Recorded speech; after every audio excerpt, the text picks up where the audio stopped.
প্রিয় অষ্টম শ্রেণীর শিক্ষার্থীরা, RS24 স্কুলের পক্ষ থেকে স্বাগত জানাচ্ছি গণিতের শিখন অভিজ্ঞতা 5 জমির নকশায় ত্রিভুজ ও চতুর্ভুজের 25তম পর্বে 123 পৃষ্ঠা হতে।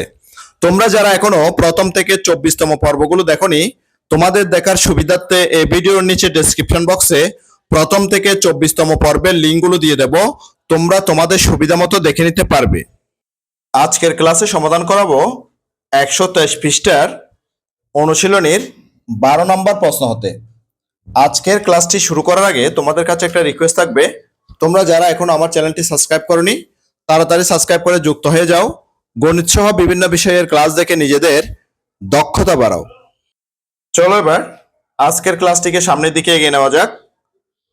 অনুশীলনীর 12 নম্বর প্রশ্নটা একটু দেখে নাও প্রিয় শিক্ষার্থীরা। একটি সামান্তরিক আকৃতির জমির দুইটি সন্নিহিত বাহুর দৈর্ঘ্য 4 মিটার ও 5 মিটার এবং একটি কর্ণের দৈর্ঘ্য 7 মিটার। সামান্তরিকটির ক্ষেত্রফল নির্ণয় করো। তাহলে আমাদেরকে প্রশ্নে কি বলা হচ্ছে প্রিয় শিক্ষার্থীরা, একটু ভালো করে দেখো। একটি সামান্তরিক আকৃতির জমির দুইটি সন্নিহিত বাহুর দৈর্ঘ্য হচ্ছে যে 4 মিটার এবং 5 মিটার এবং একটি কর্ণের দৈর্ঘ্য দেওয়া আছে যে 7 মিটার। তাহলে সামান্তরিকটির ক্ষেত্রফল নির্ণয় করতে বলা হয়েছে। প্রিয় শিক্ষার্থীরা, এই সমস্যার সমাধানটি আমি তোমাদের জন্য খাতায় করে দেখাচ্ছি। একটা সামান্তরিকের ছবি এঁকেছি দেখো, বা সামান্তরিক আকৃতির জমির যে আকৃতি সেটা আমি এখানে এঁকেছি প্রশ্ন অনুসারে। ABCD একটা হচ্ছে যে কি সামান্তরিক। এই সামান্তরিকটির দুইটি সন্নিহিত বাহুর দৈর্ঘ্য, একটা হচ্ছে যে এই AB এবং CD দুটোটার দৈর্ঘ্য হচ্ছে যে 5 মিটার, আর হচ্ছে যে এদিকে AD এবং BC এটার দৈর্ঘ্য হচ্ছে যে 4 মিটার এবং সামান্তরিকটির যে কর্ণ AC এটা হচ্ছে যে 7 মিটার। সেই চিত্র অনুসারে আমি এখানে লিখেছি দেখো প্রিয় শিক্ষার্থীরা, ধরি ABCD সামান্তরিকের সন্নিহিত বাহুর দ্বয় AB = 5 মিটার এবং AD = 4 মিটার, কর্ণ AC = 7 মিটার। অর্থাৎ এখানে চিত্র অনুসারে তথ্যগুলো আমি এখানে লিখেছি। সামান্তরিকের বিপরীত বাহুদ্বয় পরস্পর সমান হওয়ায় AB = CD = 5 মিটার। অর্থাৎ সামান্তরিকের বিপরীত বাহুগুলো, এই যে AB সমান কি CD, এরা দুই বাহু কিন্তু বিপরীত বাহুগুলো পরস্পর সমান। এই বাহুর দৈর্ঘ্য হচ্ছে যে কত 5 মিটার এবং এখানে যে AD সমান হচ্ছে কি BC, এই বাহুটা সমান এই বাহুটা, এটার দৈর্ঘ্য হচ্ছে যে 4 মিটার। তাহলে এই তথ্যগুলো আমরা এখান থেকে পেলাম। এবার আমরা জানি সামান্তরিকের কর্ণ সামান্তরিকটিকে দুটি সমান ক্ষেত্রফল বিশিষ্ট ত্রিভুজে বিভক্ত করে। দেখো প্রিয় শিক্ষার্থীরা, যে AC কর্ণটি এই সামান্তরিক ক্ষেত্রটিকে দুটি সমান ত্রিভুজে বিভক্ত করেছে এবং দুইটা ত্রিভুজের ক্ষেত্রফল একই রকম। অর্থাৎ একটার ক্ষেত্রফল যত হবে আরেকটার ক্ষেত্রফলও কিন্তু তত হবে। তাই লিখেছি, আমরা জানি সামান্তরিকের কর্ণ সামান্তরিকটিকে দুটি সমান ক্ষেত্রফল বিশিষ্ট ত্রিভুজে বিভক্ত করে।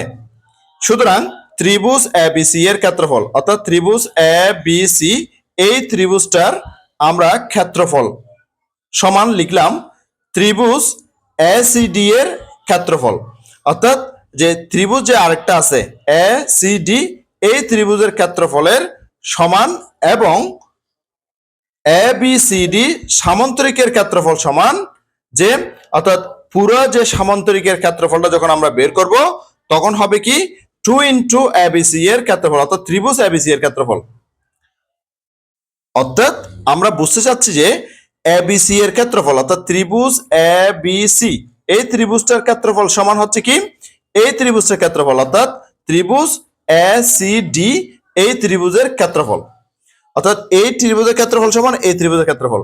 এবার আমরা যখন পুরো সামান্তরিকটার ক্ষেত্রফল বের করব, অর্থাৎ ABCD যে সামান্তরিক এটার ক্ষেত্রফল সমান হবে 2 অর্থাৎ ABC ত্রিভুজের ক্ষেত্রফলকে আমরা 2 দিয়ে গুণ করলে পুরো যে সামান্তরিকের ক্ষেত্রফলটা আমরা পেয়ে যাব। এই কথাটা এখানে বলা হচ্ছে। মনে করি ত্রিভুজ এবিসি এর বাহুগুলো a ইকুয়াল টু 5m, এটা এ ধরলে এটা হচ্ছে 5 মিটার, আর বি ইকুয়াল টু এখানে বি ইকুয়াল টু হচ্ছে 4 মিটার, আর সি ইকুয়াল টু হচ্ছে যে 7 মিটার। অর্থাৎ এখানে তিনটা বাহু আছে, এ বি সি, ত্রিভুজটার মধ্যে তিনটা বাহু, একটা বাহু হচ্ছে এ বি, আর একটা হচ্ছে বিসি, আর একটা হচ্ছে যে এসি। তাহলে আমরা প্রথম যে বাহুটা, যে এ বি বাহু, সেটাকে এ ধরে নিলাম, সেটা 5 মিটার, আর বিসি যে বাহু সেটাকে বি ধরে নিলাম, সেটা হচ্ছে 4 মিটার, আর যে এসি যে বাহুটা আছে সেটা হচ্ছে যে যে সি ধরে নিলাম, এটা হচ্ছে 7 মিটার। তাহলে সেই কথাগুলো আমরা এখানে লিখেছি। আচ্ছা, দেখো প্রিয় শিক্ষার্থীরা, আমরা যদি একটু ভালো করে খেয়াল করি, এই যে এ বি সি, এই ত্রিভুজটা হচ্ছে যে একটা কোন ধরনের ত্রিভুজ চিন্তা করো। দেখো দেখো তো প্রিয় শিক্ষার্থীরা, এটা হচ্ছে যে বিষমবাহু ত্রিভুজ। কোন ধরনের ত্রিভুজ প্রিয় শিক্ষার্থীরা? এটা হচ্ছে বিষমবাহু ত্রিভুজ। কারণ এখানে তিনটা বাহু হচ্ছে যে তিন ধরনের মাপের, অর্থাৎ তিনটা বাহু তিন ধরনের মাপের, অর্থাৎ সমান বাহু নাই। বাহু তিনটার মাপ কিন্তু বা পরিমাপ সমান নয়। তাহলে এটা হচ্ছে কি বিষম। হ্যাঁ, তিনটা তিন রকম, সেজন্য এটা কি বিষমবাহু ত্রিভুজ। আমরা যখন বিষমবাহু ত্রিভুজের ক্ষেত্রফল নির্ণয় করব প্রিয় শিক্ষার্থীরা, তখন আমাদের কিন্তু এই ত্রিভুজটার অর্ধ পরিসীমা অর্থাৎ এস এর মানটা নির্ণয় করতে হবে। তাহলে এস এর মান নির্ণয় করার একটা সূত্র আছে, অর্থাৎ অর্ধ পরিসীমা নির্ণয় করার একটা সূত্র আছে, সেটা হচ্ছে কি, সুতরাং অর্ধ পরিসীমা এস ইকুয়াল টু তিনটা বাহুর যোগফল, এক এ বাহু যোগ বি বাহু যোগ সি বাহু, এই তিনটা বাহুর যোগফলকে 2 দিয়ে ভাগ করতে হবে। সেই জন্য লিখেছি A plus B plus C by 2 equal to, তাহলে এ বাহুর পরিমাণটা কত, এটাকে এ বাহু ধরেছিলাম, এ বাহুটার পরিমাণ হচ্ছে যে 5 মিটার, সেই জন্য লিখলাম 5 প্লাস চিহ্ন দিলাম। বি বাহুর পরিমাণটা হচ্ছে যে কত, 4 মিটার, সেই জন্য লিখলাম 4, এখানে প্লাস চিহ্ন দিলাম। এরপরে সি বাহুর পরিমাপটা হচ্ছে যে কত, 7 মিটার, যে আমি এখানে লিখেছি যে সি সমান 7, সেটা 7 লিখলাম। এবার 5 4 এবং 7 যোগ করলে আমরা কত পাচ্ছি, আমরা 16 পাচ্ছি। অর্থাৎ 5-এর সাথে 4 যোগ করলে 9, 9-এর সাথে 7 যোগ করলে 16, সেই 16কে যদি আমরা 2 দিয়ে ভাগ করি তখন পাবো 8। অর্থাৎ 16কে 2 দিয়ে ভাগ করলে আমরা 8 মিটার পেয়ে যাব। তাহলে প্রিয় শিক্ষার্থীরা, আমরা অর্ধ পরিসীমা এস এর মান পেয়েছি কত, 8 মিটার। আমাদের কিন্তু এস এর মানটা লাগবে, অর্থাৎ যে বিষমবাহু ত্রিভুজের সূত্রের মধ্যে এস এর মানটা লাগবে। সুতরাং ত্রিভুজ এবিসি অর্থাৎ বিষমবাহু ত্রিভুজ এবিসি এর ক্ষেত্রফল সমান যে √2 S into S minus A, S into S minus B, S minus C. এবার এস এর মান তো আমরা এখানে বের করছি প্রিয় শিক্ষার্থীরা, 8 মিটার, তাহলে 8 মিটার লিখলাম। এরপরে আবার এস এর মান 8 মাইনাস এর মান লিখবো, এর মান কত 5, এই 5টা এখানে লিখলাম, আবার ব্র্যাকেট দিলাম, এস এর মান লিখলাম 8 মাইনাস সাইন দিলাম। এবার বি এর মান লিখবো, বি এর মান হচ্ছে 4, সেই 4টা এখানে লিখলাম। এরপরে ব্র্যাকেট শেষ, আবার ব্র্যাকেট শুরু করলাম, এস এর মান লিখলাম 8 মাইনাস সাইন দিলাম, সি এর মান হচ্ছে 7, এই 7 দিয়ে ব্র্যাকেটটা শেষ করলাম। তাহলে এম স্কোয়ার অর্থাৎ মিটার স্কোয়ার, যেহেতু ক্ষেত্রফল সেজন্য বর্গ মিটার হবে, অর্থাৎ মিটার স্কোয়ার দিলাম। এবার এর পরের লাইনটা দেখো প্রিয় শিক্ষার্থীরা, যে এখানে যে 8টা বসলো, আগে কিন্তু √2টা দিয়েছি, 8 থেকে 5 চলে গেলে 3, এখানে ইনটু দিয়ে 3টা বসলো, কারণ ব্র্যাকেট উঠে গেলে কিন্তু ইনটু হয়, সেজন্য 3 বসলো। এরপরে আবার ব্র্যাকেট উঠে গেল, ইনটু বসলো, 8 থেকে 4 চলে গেলে হয় 4, এরপরে ব্র্যাকেট উঠে গেছে সেজন্য ইনটু বসছে, 8 থেকে 7 চলে গেলে 1। এবার এখানে 8 ইন্টু 3 ইন্টু 4 ইন্টু 1 গুণ করে আমরা পেলাম 96, আর উপরে √2টা রয়েছে, তাহলে এম স্কোয়ার লিখলাম। এবার 96 কে রুট করলে আমরা পেয়েছি 9.7979 মিটার স্কোয়ার। এবং এখানে একটা প্রায় লিখতে হবে, আমি প্রায়টা লিখে দিলাম প্রিয় শিক্ষার্থীরা। এটা আমি তোমাদেরকে ক্যালকুলেটর দিয়ে বের করে দেখাচ্ছি প্রিয় শিক্ষার্থীরা। প্রথমে √2 চিহ্ন দিলাম, এরপর হচ্ছে 96 দেব, 96 দিলাম, এরপর ইকুয়াল দিলাম, এরপর দেখো 9.797958,971, তার আমি দশমিকের পরে 4 ঘর পর্যন্ত রাখলাম, অর্থাৎ 4টা ডিজিট রাখলাম, 7979 পর্যন্ত রাখলাম এবং পাশে প্রায় দিলাম। এবার আমরা যে তো ত্রিভুজের ক্ষেত্রফলটা পেয়ে গেছি, অর্থাৎ বিষমবাহু যে ত্রিভুজ সেই ত্রিভুজের ক্ষেত্রফল কিন্তু পেয়ে গেছি। এবার আমরা সেই ত্রিভুজের ক্ষেত্রফলের মাধ্যমে আমাদের যে পুরা যে সামন্তরিকটা আছে এ বি সি ডি সামন্তরিক, এই সামন্তরিকের ক্ষেত্রফলটা আমরা নির্ণয় করব। তাহলে আমরা যখন এ বি সি ডি সামন্তরিকের ক্ষেত্রফলটা নির্ণয় করব, ত্রিভুজের যে ক্ষেত্রফলটা পেয়েছি সেই ক্ষেত্রফলকে আমরা 2 দিয়ে গুণ করলে কিন্তু সামান্তরিকের ক্ষেত্রফলটা পেয়ে যাব। তাহলে সেজন্য লিখলাম, দেখো প্রিয় শিক্ষার্থীরা, সুতরাং এ বি সি ডি সামান্তরিকের ক্ষেত্রফল সমান 2 ইন্টু ত্রিভুজ এ বি সি এর ক্ষেত্রফল, অর্থাৎ ত্রিভুজ এ বি সি এর ক্ষেত্রফল কিন্তু আমরা এখানে নির্ণয় করেছি যে 9.7979। তাহলে যে 2 ইন্টু, তাহলে যে ত্রিভুজ এ বি সি এর ক্ষেত্রফল 9.7979 মিটার স্কয়ার। এবার 2 দিয়ে এটাকে গুণ করে দিলে আমরা পাচ্ছি 19.596 মিটার স্কয়ার প্রায়। এটা হচ্ছে আমাদের আনসার। আমরা সেটা একটু গুণ করে দেখবো প্রিয় শিক্ষার্থীরা ক্যালকুলেটরের মাধ্যমে। আমি তোমাদের জন্য প্রথমে 2 প্রেস করলাম, এরপরে ইনটু যে 9.7979 ইকুয়াল যে দেখো যে 19.5958, হ্যাঁ, অর্থাৎ 59 এখানে যে 3 ঘর পর্যন্ত লিখেছি, সেজন্য 5 এর পরে যে ডিজিটটা আছে সেটা হচ্ছে 8, সেজন্য এই 5 এর সাথে 1 যোগ করে আমরা 6 করে লিখেছি এবং এখানে অবশ্যই প্রায় কথাটা লিখলাম। আশা করছি সেটা তোমরা বুঝতে পেরেছো। তোমরা বুঝতে পারছো কিনা সেটা অবশ্যই আমাকে কমেন্ট বক্সের মধ্যে জানাবে। আর তোমরা বাংলাদেশের কোন জেলা থেকে আমার ক্লাসগুলো দেখতেছো সেটা অবশ্যই আমাকে কমেন্ট বক্সে জানাবে। ভিডিওটি ভালো লাগলে অবশ্যই একটা লাইক করবে। চলো এবার আমরা পরবর্তী সমাধানটা দেখে নিব। এবার আমরা অনুশীলনের 13 নম্বর প্রশ্নটার সমাধান করব। 13 নম্বর প্রশ্নের মধ্যে কি বলছে আগে সেটা আমরা একটু ভালো করে দেখে নিব।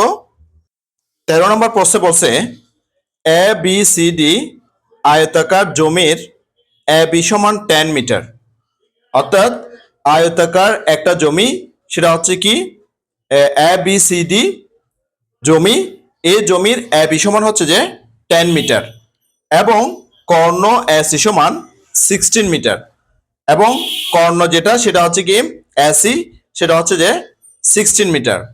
কর্ণদ্বয়ের ছেদবিন্দু জি হলে ত্রিভুজ এ জি বি এর ক্ষেত্রফল নির্ণয় করো।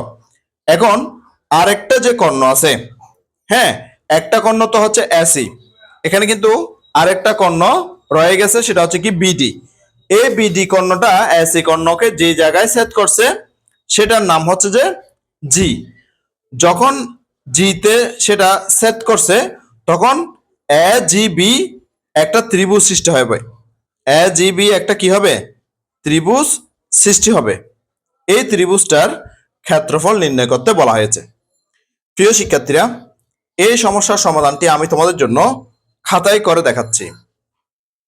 সমাধানটা দেখে নাও প্রিয় শিক্ষার্থীরা, যে প্রশ্ন অনুসারে কিন্তু আমি এখানে চিত্রটা এঁকেছি যে এ বি সি ডি একটি আয়তাকার জমি, এ বি সি ডি একটা আয়তাকার জমি। এটার এ বি এটা হচ্ছে কি 10 মিটার, সেটা দেওয়া আছে এ বি সমান 10 মিটার। আর এসি কর্ণ দেওয়া আছে 16 মিটার, সেটা আমি এখানে লিখে দিয়েছি। এবং যে আরেকটা কর্ণ যে বিডি যে কর্ণ, সেই কর্ণটা যেই বিন্দুতে ছেদ করছে, এই যে এই বিন্দুতে ছেদ করছে, এটার নাম হচ্ছে যে জি। এটার নাম কি? জি। অর্থাৎ কর্ণ দুইটা এসি কর্ণ এবং বিডি কর্ণ যে বিন্দুতে ছেদ করছে সেই বিন্দুটার নাম হচ্ছে যে জি বিন্দু। এবার যখন জি বিন্দুতে ছেদ করছে তখন এখানে একটা ত্রিভুজ সৃষ্টি হয়েছে এ জি বি, এ জি বি, এই ত্রিভুজটা সৃষ্টি হয়েছে। এই ত্রিভুজের এবার ক্ষেত্রফল নির্ণয় করতে বলা হয়েছে, অর্থাৎ প্রশ্নের মধ্যে যে এ জি বি এই ত্রিভুজটার ক্ষেত্রফল নির্ণয় করতে বলা হয়েছে। দেখো এবার প্রিয় শিক্ষার্থীরা, এ বি সি ডি আয়তের এ বি সমান 10 মিটার, যেটা আমি এখানে দেখিয়ে দিয়েছি তোমাদেরকে। কর্ণ এসি সমান 16 মিটার, এই যে কর্ণ এসি সমান 16 মিটার সেটাও দেখিয়ে দিয়েছি। এবার আমরা ত্রিভুজ এ বি সি এর ক্ষেত্রে, অর্থাৎ এ বি সি এই ত্রিভুজটার ক্ষেত্রে আমরা দেখতে পাচ্ছি যে এখানে আমরা কি করব, এখানে আমরা পিথাগোরাসের সূত্র ব্যবহার করব। কেন? আমরা বিসি এর পরিমাপটা বের করব। বিসি এর পরিমাপটা যদি আমরা বের করি তখন এই বিসি এর অর্ধেক হচ্ছে যে এখানে যে এ জি বি এই ত্রিভুজটার উচ্চতা। হ্যাঁ, কারণ এই কর্ণ এবং এই কর্ণ একদম এই যে চতুর্ভুজ যেটা আছে অর্থাৎ আয়তাকার যে জমিটা আছে সেই জমিটার একদম মাঝখান বরাবর, হ্যাঁ, এখানে সেট করছে। তখন এখানে মাঝখান বরাবর এই জমিটার দুই ভাগে বিভক্ত হয়ে গেছে, অর্থাৎ উপর দিকে এক ভাগ, নিচের দিকে এক ভাগ।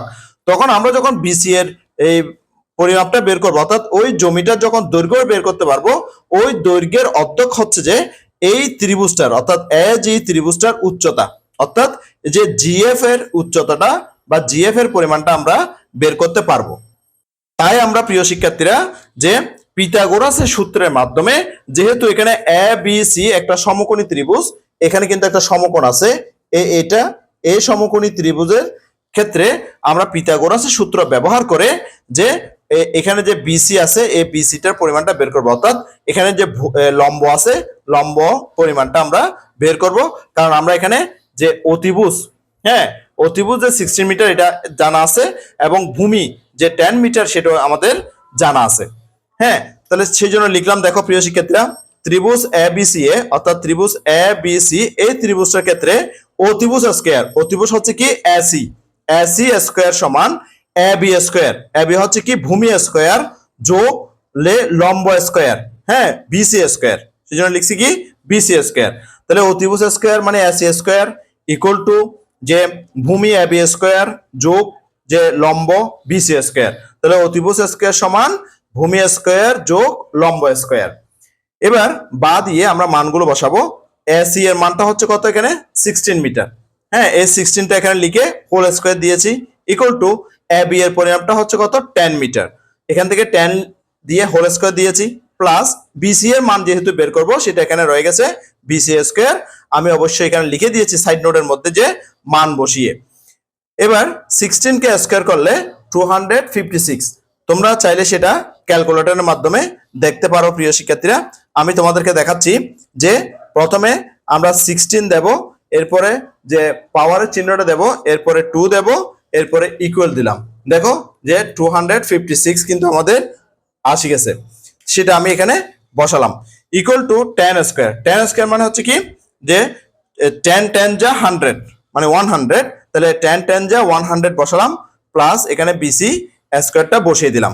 এবার পক্ষান্তর করব যে বা 256 এখানে 100টা ডান পাশ থেকে বাম পাশে নিয়ে গেলাম, এখানে প্লাস ছিল মাইনাস হয়ে গেছে ইকুয়াল টু, আর এই পাশে আছে বিসি স্কয়ার, সেটা আমি সাইড নোটে লিখে দিয়েছি প্রিয় শিক্ষার্থীরা যে পক্ষান্তর করে। তাহলে বা যে 256 থেকে 100 বিয়োগ করে দেব, অর্থাৎ 256 থেকে 100 বিয়োগ করে দিলে আর থাকে 156 ইকুয়াল টু এখানে বিসি স্কয়ারটা বসে গেল। এবার আমরা যে বাম পক্ষটাকে ডান পক্ষে নিয়ে যাব আর ডান পক্ষটাকে বাম পক্ষে নিয়ে আসবো, দেখো এই বাম পক্ষটাকে ডান পক্ষে নিয়ে আসলাম আর এদিকে ডান পক্ষটাকে বাম পক্ষে নিয়ে গেলাম, তাহলে কি হলো বিসি স্কয়ার সমান 156 হলো। তাহলে বা বিসি ইকুয়াল টু এখান থেকে যখন স্কয়ার তুলে দিয়েছি এখন 156 এর উপর এখানে একটা রুট বসেছে, অর্থাৎ বর্গমূলের চিহ্নটা বসেছে, এদিক থেকে স্কয়ার উঠলে এদিকে বর্গমূলের চিহ্ন বসে। সুতরাং বিসি ইকুয়াল টু এবার 156 কে যদি আমরা বর্গমূল করি তখন আমরা পাচ্ছি 12.49 মিটার প্রায়। এটা আমরা করে দেখতে পারি প্রিয় শিক্ষার্থীরা যে ক্যালকুলেটরের মাধ্যমে। প্রথমে আমরা √/এর চিহ্নটা দিলাম, এখানে এই যে √/এর চিহ্ন দিলাম, এরপরে এখানে দিলাম যে 156 ইকুয়াল টু, দেখো প্রিয় শিক্ষার্থীরা 12.48999996 আসছে। তাহলে আমরা দুই ঘর রাখছি, সেজন্য যে দুই ঘরের পরে যে ডিজিট সেটা হচ্ছে 9, সেজন্য যে 8 এর সাথে 1 যোগ করে আমরা লিখলাম 12.49 মিটার প্রায়। প্রায় কথাটা অবশ্যই লিখতে হবে, সেজন্য আমরা এখানে প্রায় কথাটা লিখলাম। এবার আমরা বিসি এর পরিমাণটা পেয়ে গেলাম। হ্যাঁ, আমরা যে ত্রিভুজ এজিবি এর ক্ষেত্রফল নির্ণয় করব, তাহলে এজিবি এর উচ্চতা অর্থাৎ জিএফ এর যে উচ্চতা, হ্যাঁ, সেই উচ্চতাটা যে আমাদের যে বিসি এর অর্ধেক সেই কথাটা আমি এখানে লিখেছি। দেখো প্রিয় শিক্ষার্থীরা, আয়তের কর্ণদ্বয় এসি ও বিডি এর ছেদবিন্দু জি হতে এবি এর উপর অঙ্কিত লম্বের দৈর্ঘ্য জিএফ হবে বিসি বাহুর অর্ধেকের সমান।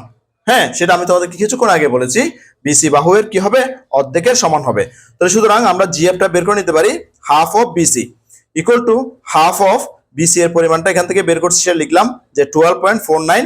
এবার 2 দিয়ে 12.49 কে ভাগ করলে আমরা পাই 6.245 মিটার।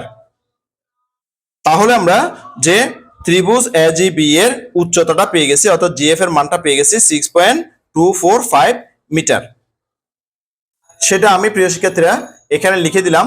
দেখো যে এখানে জিএফ এর মানটা হচ্ছে 6.245 মিটার। তাহলে এই ত্রিভুজের ভূমি আছে 10 মিটার এবং উচ্চতা পেয়েছি 6.245 মিটার।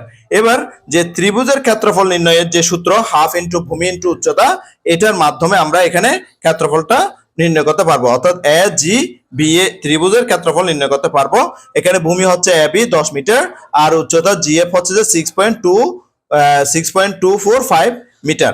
এবার আমরা এখানে ক্ষেত্রফলটা নির্ণয় করতেছি। দেখো প্রিয় শিক্ষার্থীরা যে তোমাদের দেখাচ্ছি ভালো করে, যে সুতরাং ত্রিভুজ এ জি বি এর ক্ষেত্রফল সমান হাফ ইন্টু যে এ বি অর্থাৎ ভূমি ইন্টু উচ্চতা অর্থাৎ জিএফ বর্গ একক equal to half into A B এর মান 10 ইন্টু জিএফ এর মান হচ্ছে কি 6.245, এখানে বর্গ এককের জন্য মিটার স্কয়ার দিয়েছি। এবার আমি যদি 2 দিয়ে 10 কে ভাগ করি এখানে পাবো 5, 5 দিয়ে 6.245 কে গুণ করলে আমি পাচ্ছি 31.225 মিটার স্কয়ার। সেটা আমি তোমাদেরকে গুণ করে দেখাচ্ছি প্রিয় শিক্ষার্থীরা, যে এখানে 6.245 ইন্টু 5 ইকুয়াল, দেখো এখানে 31.225, এই যে 31.225 মিটার স্কয়ার আমরা এখানে পেয়ে গেছি। তাহলে প্রিয় শিক্ষার্থীরা আমরা ত্রিভুজ ক্ষেত্র এ জি বি এর ক্ষেত্রফল পেয়ে গেছি 31.225 মিটার স্কয়ার। পুরো সমাধানটি আমি তোমাদের জন্য একটু ছোট করে দেখাচ্ছি। দেখো প্রিয় শিক্ষার্থীরা আমি তোমাদেরকে পুরো সমাধানটিকে ছোট করে দেখালাম, যাতে করে তোমরা সঠিক এবং নির্ভুলভাবে পুরো সমাধানটি লিখে নিতে পারো। আশা করছি প্রিয় শিক্ষার্থীরা ইতিমধ্যে তোমরা পুরো সমাধানটি খুব ভালোভাবে লিখে নিয়েছো এবং বুঝে গেছো। এরই মাধ্যমে আমরা অনুশীলনী 13 নম্বর প্রশ্ন পর্যন্ত সমাধান করলাম। আজকের ক্লাসটি এই পর্যন্ত। আশা করছি আজকের ক্লাসটি তোমাদের অনেক অনেক ভালো লেগেছে। আমি আগামী ক্লাসে 124 পৃষ্ঠার 14 নম্বর প্রশ্নটি সমাধান করাবো। গণিতের শিখন অভিজ্ঞতা 5 জমির নকশায় ত্রিভুজ ও চতুর্ভুজের 26তম পর্বটি দেখার আমন্ত্রণ জানাচ্ছি। সাথে সাথে গণিতের অন্যান্য পর্বগুলো দেখার অনুরোধ জানাচ্ছি এবং গণিত ছাড়াও বিভিন্ন বিষয়ের ক্লাসগুলো দেখারও অনুরোধ জানাচ্ছি। ইতিমধ্যে তোমরা যারা আমার চ্যানেলটি সাবস্ক্রাইব করে আমার ক্লাসগুলো নিয়মিত দেখতেছো, তোমাদেরকে আমার অন্তরের অন্তঃস্থল থেকে অসংখ্য অসংখ্য ধন্যবাদ। আর যারা সবেমাত্র আজকে প্রথমবার আমার ক্লাসটি দেখলা, তোমাদের প্রতি অনুরোধ রইল তোমরা আমার চ্যানেলটি সাবস্ক্রাইব করে পাশের নোটিফিকেশন অল করে বেল বাটনটিকে বাজিয়ে দাও। আর তোমার বন্ধুদের সাথে ও আত্মীয়স্বজনের সাথে ক্লাসগুলো বেশি বেশি শেয়ার করো, যাতে করে তারাও তোমার মতো দেখে উপকৃত হয়। গণিতের শিখন অভিজ্ঞতা 5 জমির নকশায় ত্রিভুজ ও চতুর্ভুজের 26তম পর্বটি দেখার আমন্ত্রণ জানিয়ে আজকের ক্লাসটি থেকে এখানে বিদায় নিচ্ছি। সবাই ভালো থাকবা, সুস্থ থাকবা, অবশ্যই নিরাপদে থাকবা। সবাইকে ধন্যবাদ।